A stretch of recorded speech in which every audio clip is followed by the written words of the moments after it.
My name is Zhishen Deng. I'm number 1. I'm Jacqueline Lennon, I'm number 2. I'm Tao Wen, I'm number 4. I'm Harry Haoxia and I'm number 5.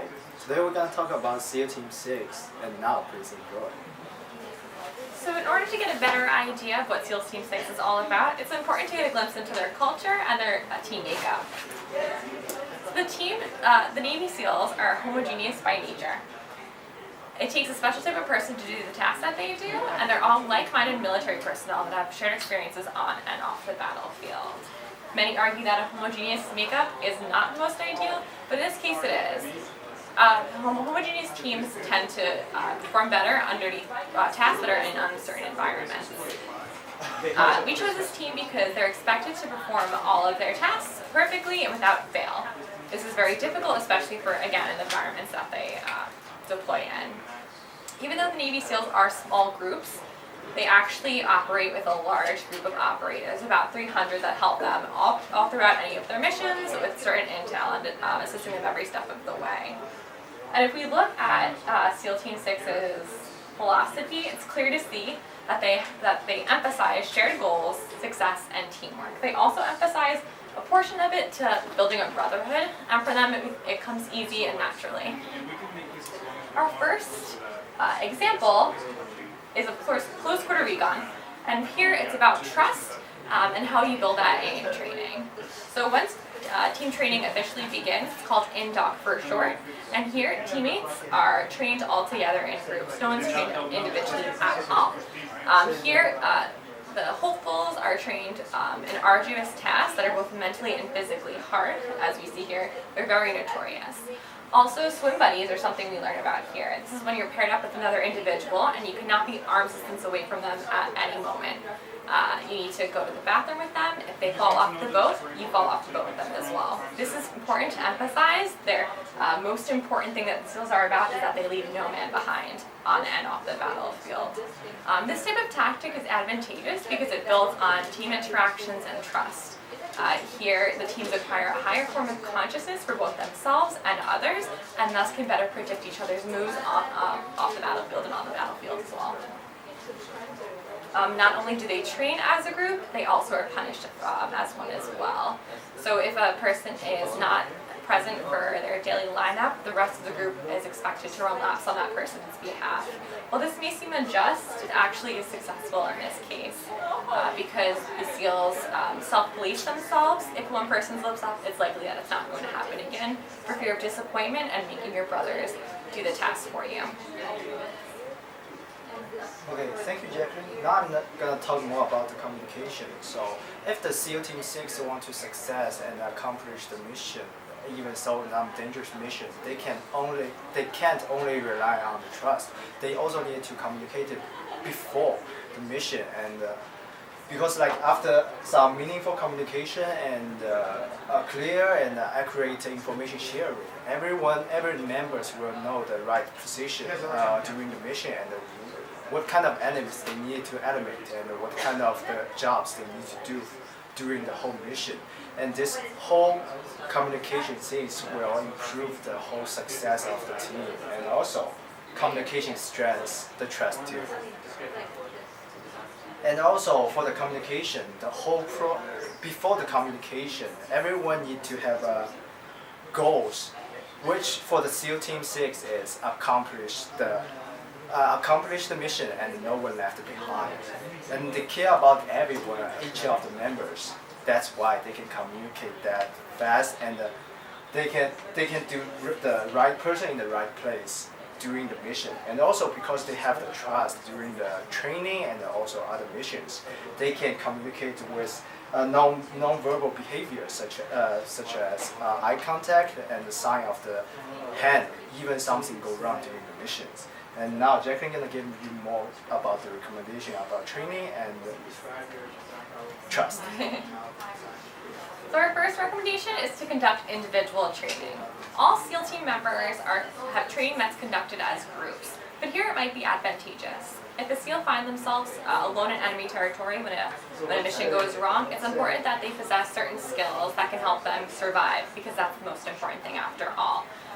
This also will help the group as well, as it will get different viewpoints and different skill levels, and many members will be specialized in different tasks.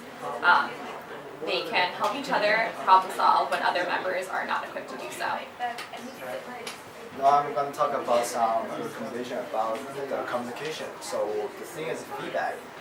Based on the trust that every members can trust others, can do the best during the mission. However, this kind of things really risk the whole team because everyone believes they will do the best, so no one will give any more advice to other members.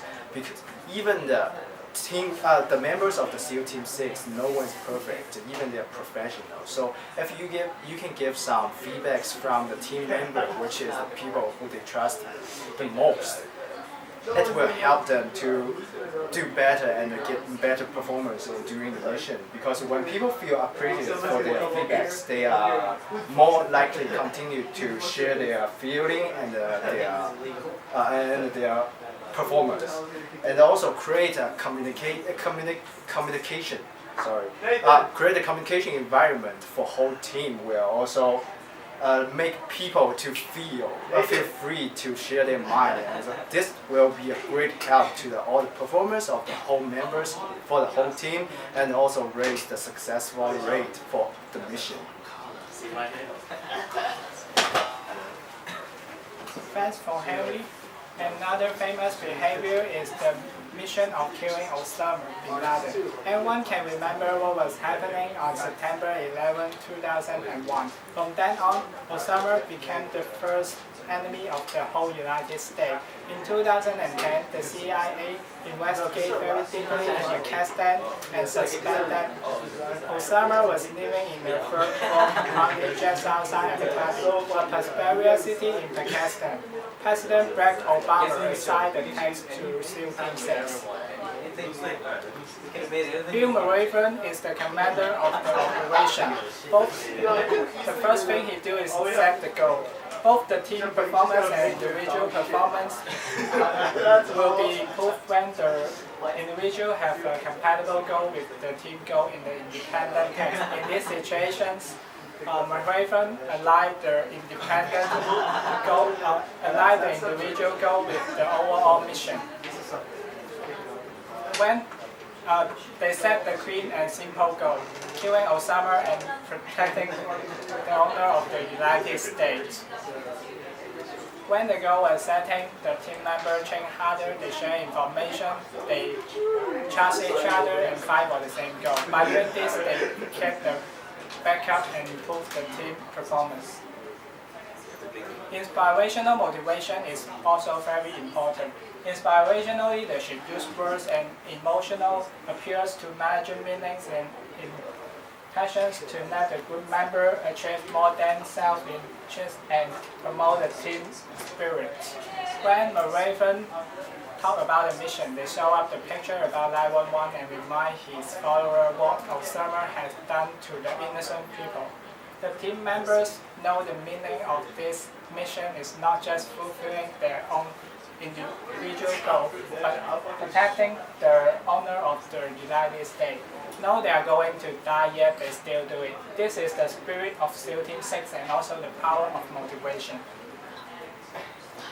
Teams that were most likely to overcome problems were those that anticipated problems in advance from the very beginning. With the help of the CIA, the SEAL Team 6 make a precise planning. They detect the structure of the compound, they find out the enemy's weakness, they plan for the attack route and the time of the operation.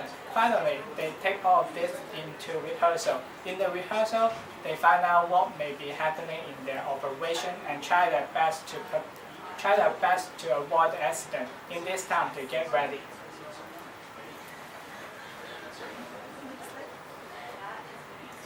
In today's dynamic and competitive environment, adaptability has received increased attention as many workplaces demand employees to be more flexible and tolerant of uncertainty.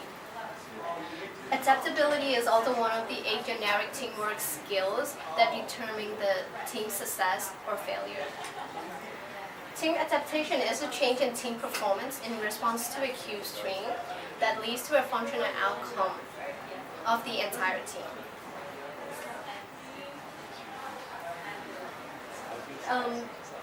The Operation Neptune Spear nearly fell apart when one of the two helicopters had to crash land, which ended in resting 45-degree positioned against the compound wall.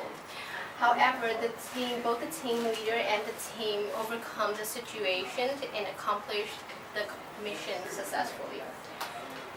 Admiral McRaven come up with Plan B when his team encountered a helicopter crash and ordered his team to proceed according to Plan B. He could able to adapt to the new situation quickly because he is well prepared and practice better tasks under different situations, and also provide multiple training to his team member. His behavior definitely reflects the adaptive leadership in a change environment. He also acted as a change agent who helped Obama and other senior advisors to understand and recognize the changing environment, and also introduce the new Plan B that his team is proceeding. The SEAL team adaptability contributes to the success of the whole Neptune Sphere operation. They adjust to the operation by destroying the helicopter and smashing all high classified fixtures which are not in the original plan to meet the demands of the change environment.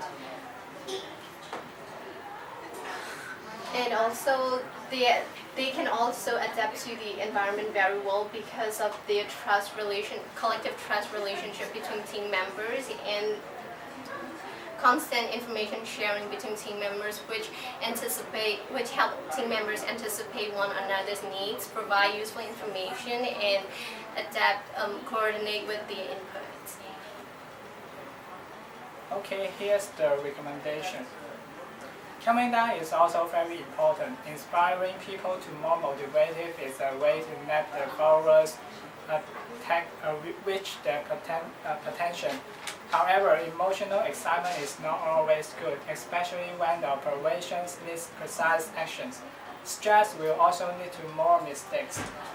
Research indicates that followers can be transferred to such a high degree of emotional involvement in the work that over time they become burned out by the prolonged stress. So my recommendation is that before the important operation, get your followers relaxed and give them the opportunity to have a rest. Alright, for the next recommendation, the key success to the Operation Neptune Spear is because both the team leader and the team come up together with plans and develop multiple strategies and practice in many situations under different scenarios to overcome the unanticipated threat. So to improve the performance of the team and the ability to adjust in a new environment, I would recommend to provide multiple trainings under different circumstances, which require both leaders and team members to respond creatively and effectively to the new situations. Thank you. Thanks for listening.